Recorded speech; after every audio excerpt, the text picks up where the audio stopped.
Okay, welcome back. Venous circulation of your brain is just a little different than and doesn't exactly parallel the arterial circulation of your brain.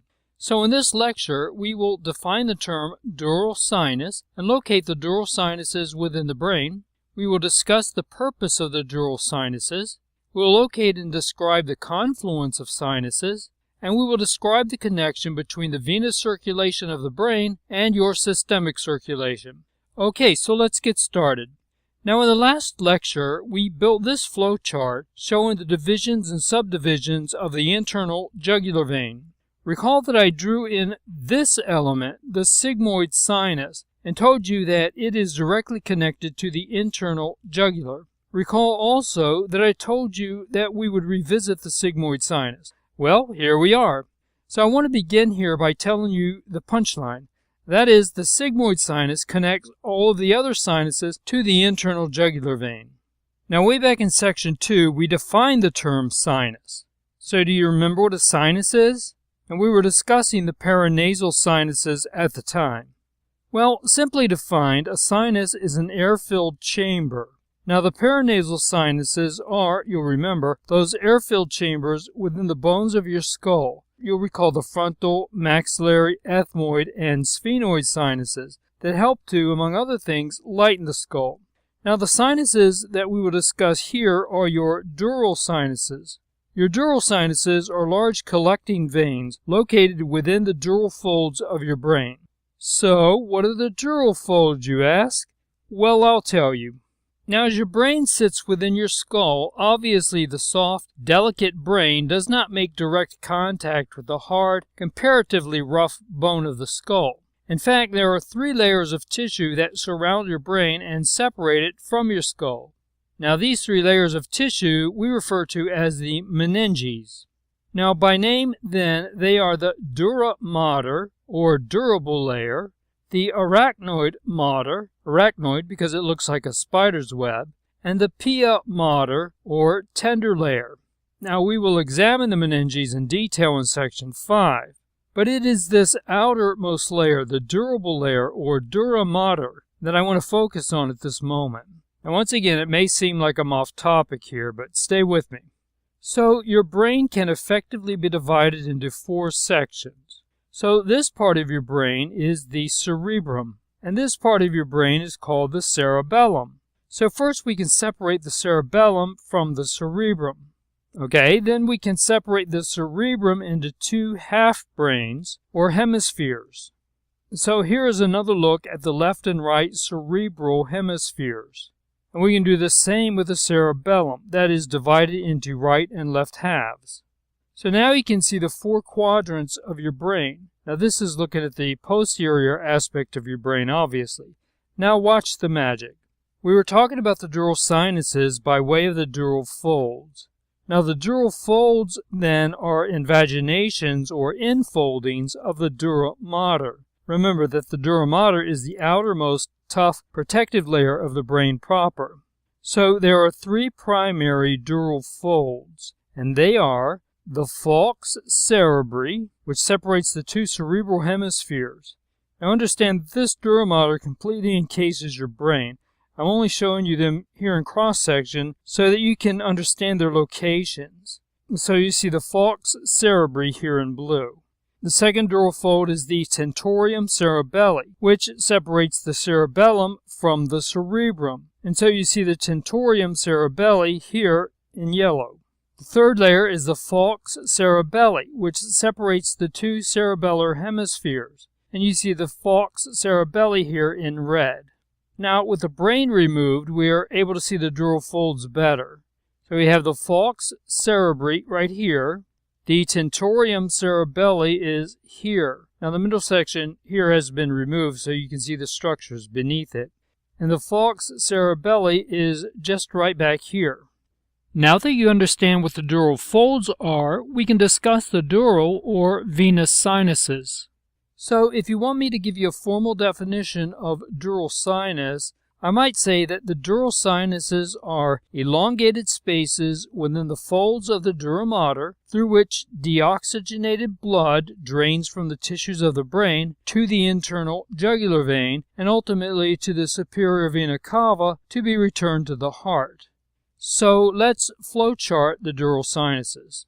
Now remember that our big flea is the superior vena cava, and our little flea here, the internal jugular vein, drains into it by way of the, remember, subclavian and brachiocephalic veins. You saw that in the last lecture. So remember that I said a little while ago that the sigmoid sinus connects all of the other sinuses to the internal jugular vein. So let's put in the sigmoid sinus here. Now there are three sinuses that drain into the sigmoid sinus, and they are the transverse sinus, the cavernous sinus, and the petrosal sinus. Now draining into the transverse sinus is the COS. I will explain that in a moment. The superior and inferior ophthalmic veins drain into the cavernous sinus. And then there are three sets of veins draining into the petrosal sinus. So we have the pontils, which drain the pons. I mentioned the pons before, and we'll locate it in the next section. The cerebellars, draining, of course, the cerebellum, and the inferior cerebrals, draining the undersurface of the cerebrum. Now, a few minutes ago, I made mention of the COS. COS is an acronym that stands for Confluence of Sinuses. Now, by definition, a confluence means a coming together. And so, as you have gathered, I'm sure by now, the confluence of sinuses represents a point where at least several sinuses come together. So the confluence of sinuses, or COS, is located at the back of the brain. We'll see it in a moment. And it drains into the transverse sinus, which drains into the sigmoid sinus, which drains into the internal jugular vein, which then drains into the superior vena cava by way of the subclavian and brachiocephalic veins. So the confluence of sinuses then receives deoxygenated blood from several dural sinuses, including the superior sagittal sinus, the straight sinus, and the occipital sinus. So if we zoom in on the confluence, then we can see that the superior sagittal sinus drains the superior cerebral veins, the straight sinus drains the inferior cerebral sinus, as well as the great cerebral vein, and the occipital sinus drains the anterior and posterior internal plexuses. Now, plexus here is just a collection of minor veins, either in front, that's the anterior part, or the back, that's the posterior part of the occipital lobe of the brain. Okay, now I'm going to be showing a bunch of illustrations here to hopefully bring all of this together for you. So in this presentation, you see the relative locations and interconnections of the dural sinuses. So first let me point out a few landmarks with which you are already familiar. Here is the falx cerebri. The tentorium cerebelli is right here, and the internal jugular vein is down here. So the superior sagittal sinus is up here. It lies on top of the brain and runs parallel to the sagittal suture. Remember that feature from Lecture 2. The inferior sagittal sinus is just below that, right here. Here is your cavernous sinus. That's a relatively large pocket located centrally in the brain, and it receives deoxygenated blood from a number of minor veins, including the superior and inferior ophthalmic veins. Your confluence of sinuses is located back here. Now we'll look at the flow of blood between all of these structures shortly. And here is your transverse sinus. Now this happens to be the right transverse sinus. These vessels are paired, so there is a left transverse sinus as well. And here is your sigmoid sinus. Okay, so now that you understand the layout, we can trace the flow of deoxygenated blood from the tissues of the brain. So your superior sagittal sinus is right here. Now remember that it drains the superior cerebral veins, which we'll see in a moment. Now bad blood flows into the superior sagittal sinus in this direction. Here is your inferior sagittal sinus just below, and its blood flows parallel to that of the superior sagittal. The inferior sagittal sinus flows into this little vessel. That's the straight sinus. whose flow continues posteriorly. Now we can't see the occipital sinus in this presentation, but its blood flows in this direction. And these three vessels, the superior sagittal, the straight, and the occipital sinuses converge at this point, and this is your confluence of sinuses, or COS. Now blood flows by way of the COS into the transverse sinus. Meanwhile, the oxygenated blood from the cavernous sinus flows in this direction. The blood from the petrosal sinus right here drains, remember, the pontal, cerebellar, and inferior cerebral veins, and it flows in this direction. And these three vessels, the transverse, cavernous, and petrosal sinuses, drain into our old friend, the sigmoid sinus. And the sigmoid sinus drains into this vessel, which you know now as, of course, the internal jugular vein.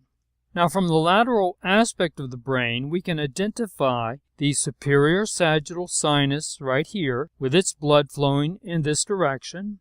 Now, remember that the superior sagittal sinus drains the superior cerebral veins. So you can see some of the superior cerebral veins right along here.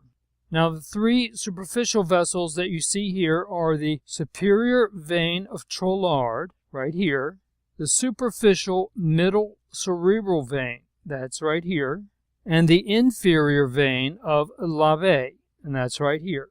You can see how these three veins drain ultimately into the transverse sinus right here. And you already know that the transverse sinus drains into the sigmoid sinus here, and the sigmoid sinus drains into your internal jugular vein right here. Now, looking at one half or one hemisphere of the brain, we see, once again, the superior sagittal sinus. Your inferior sagittal sinus is here. This is your straight sinus, and your confluence of sinuses is right back here. Your pons is here, and your cerebellum is right here. Now, looking at the inferior aspect of the brain, we see the middle cerebral vein here. Your cavernous sinus is right here. The pons is here, so this is your pontal vein. Your cerebellum is right here, and so you see the cerebellar veins. Confluence is back here. Your petrosal sinus is here. Your transverse sinus is right here. And you now know that those two sinuses drain into the sigmoid sinus, and once again, that is right here. Now remember that the sigmoid sinus drains into the internal jugular vein, and you can see the opening to the internal jugular vein right here. Now here's a pretty neat presentation. On the left is an angiogram on which we are able to see the superior sagittal sinus, and here we see the same on the illustration. Your confluence is right here. And by the way, we don't see the occipital sinus right here on the illustration. We don't see it on the angiogram. Here is the transverse sinus. Your sigmoid sinus is right here, which drains into the internal jugular vein right here. So taking a look at the dissected cadaver, we can see the superior sagittal sinus. Here is your confluence, the transverse sinus, and we can just see the occipital sinus peeking out right here. Now it travels up through this groove to the confluence. So once again, all of the flowcharts that I've shown you in this lecture I've provided for you as PDF downloads, and once again you'll find them in the resources section for this lecture. Finally, as we top off this series of lectures on circulation, I hope that you have noticed that we have been discussing the venous circulation of the brain in this lecture. And all of these vessels, that is the dural sinuses and their tributaries, are located within the cranium. So here's a question. How then does this deoxygenated blood get out of the cranium? So recall in lecture 19 when I showed you this illustration and pointed out the carotid canals. So the foramen magnum is right here, and the carotid canals are here and here. Now remember that your internal carotid arteries enter the skull through these openings. Likewise, the internal jugular veins leave the skull through the jugular foramina, which we can see here and here. And once again, we see the jugular foramina here and here.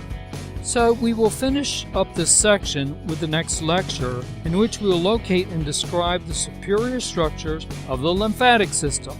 And so I hope to see you shortly for that.